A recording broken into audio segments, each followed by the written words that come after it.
અરે ડેડી મારી વાત તો સાંભળો. હલો હલો કટ કરી દીધો. ખાનદાની માણસ કહે છે પોતાની જાતને. ખાનદાની માણસ આવા હોય.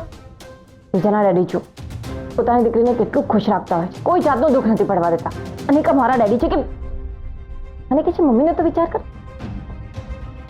પોતે કર્યો છે ક્યારે મમ્મીનો વિચાર? નકરો ખાનદાની પડાનો દેખાડો કરતા હોય છે.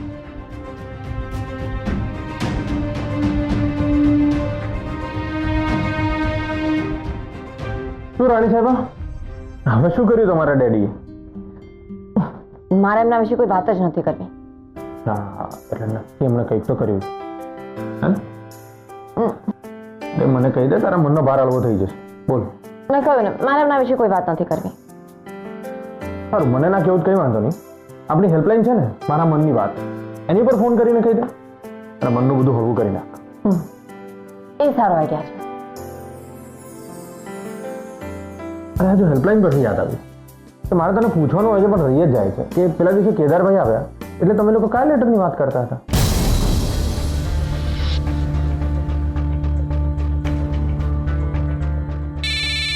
ફોન વાગ્યો. મારો ફોન આવ્યો. હા, પણ એમાં આટલી બધી ખુશી કેમ થાય છે? બસ શું કહું? થેન્ક યુ સોમનાથ દાદા. મારો ફોન આવ્યો. જો મમ્મીનો ફોન છે. હા તો ઉપાડ, નહીં કટ થઈ જશે તારી મમ્મી. હા તો ઉપાડો જ છે ને. ઉપાડ. હા હા મમ્મી તો એકદમ ગ્રેટ છે. અરે હું બધું તને કહું છું તું. હા પણ મારો ફોન જરા લાંબો ચાલશે. હા એ તો હું તને એમ કહેતી હતી કે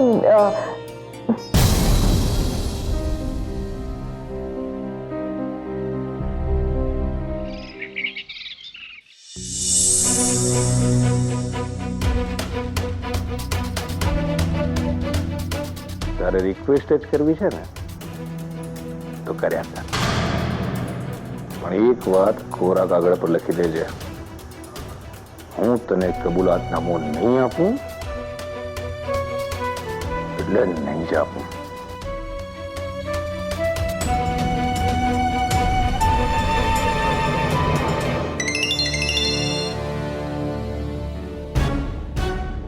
બોલો મેડમ.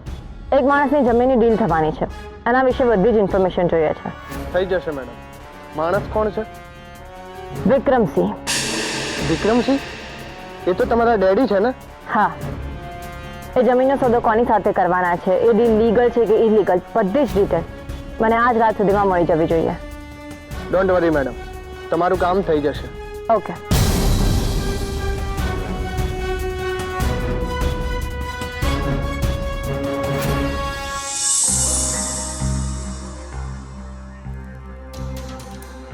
બા અમે અંદર આવીએ. આવો.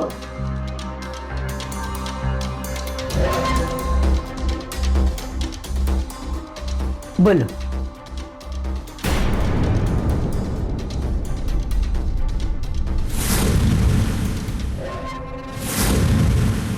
વિજય, અરે આ શું કરી રહ્યા છો તમે?